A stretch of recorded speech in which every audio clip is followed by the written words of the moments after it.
Only a small part of this, and we're all only a small part, because the ones that we're focusing on are only here in spirit.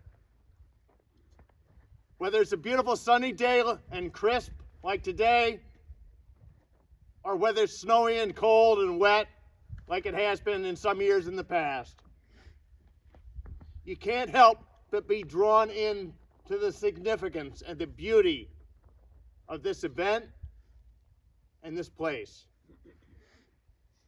Each year, it's important to pause and reflect on both the military and the religious symbolism of the wreaths that we are about to lay. In the military sense, the wreath has historically been a way to welcome back a returning warrior, welcome them home from the fields of battle. In the religious sense, the wreath's circular nature symbolizes two important spiritual concepts. One, eternal life for the individual, and two, eternal remembrance by the families, friends, and community who loved him or her. Whether we knew them personally or not, those whose grave sites we adorn today draw us in to this special ceremony. We not only honor them, but at least a few of us will go back home and seek to learn more about them, both their time in uniform and after they came home. In today's world, the term hero is often overused. Everybody's a hero, at least for a few seconds, until you fail. That's not right. It cheapens the term hero.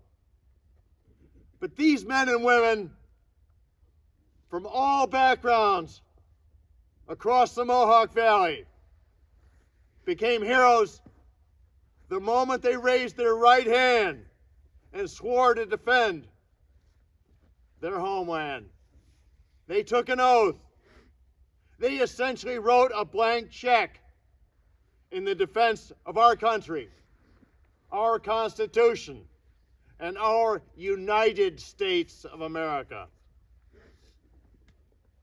Today, I'd ask that you once again think about a famous quote from a philosopher and theologian by the name of G.K. Chesterton. Back about 1900. I had never learned this quote until just a few years ago, and I share it with just about everyone I meet when they ask me about the military. Chesterton said, "The true soldier fights not because he hates what's in front of him, but because he loves what's behind him." You see, no matter the conflict, no matter the dates of their service, the men and women that we honor today weren't so much motivated by hate, but by love. They loved and put their lives on the line to protect their teammates, their cause, their nation, their family and friends that they left home in the Mohawk Valley. Most of them did not grow up dreaming about being warriors or being welcomed home with a parade or some fancy wreath. No, like so many of our warriors today, they had other plans and other things that made their lives complete. Jobs in the local mills, factories, offices, or family farms. But in the time of need, they simply did whatever it took to defend their country and their way of life. Then, they took off their uniforms and returned home to their families and their way of life. Perhaps to their girlfriends, perhaps to their boyfriends. I don't know how many of you have read the book written a few years ago by NBC journalist Tom Brokaw entitled The Greatest Generation.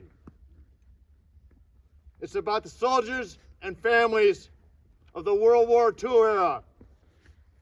If you haven't read it, I encourage you to do so.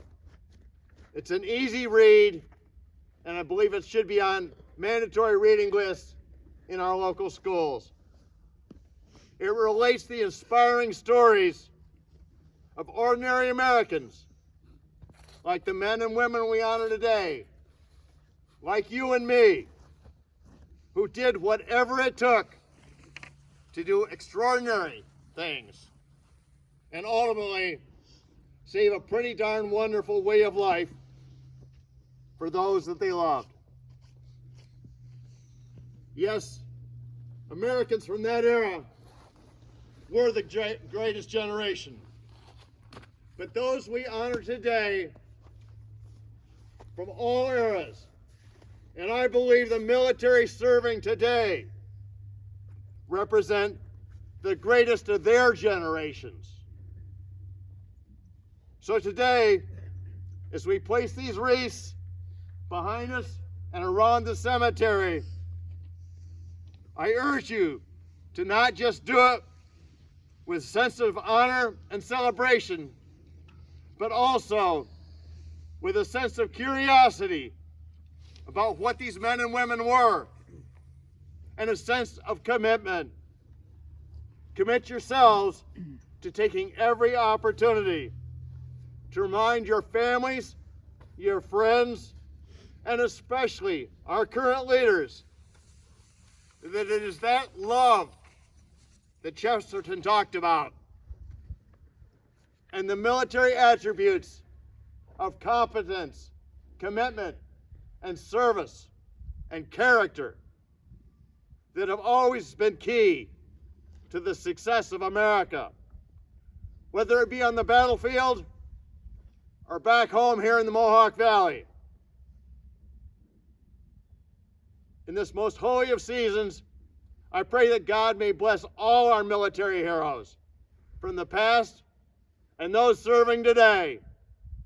And may He give us the strength and courage to do whatever it takes to work together to secure our way of life, our country, and the area we call home. And on this special football Saturday, I only can say, go Army, beat Navy. Thank you.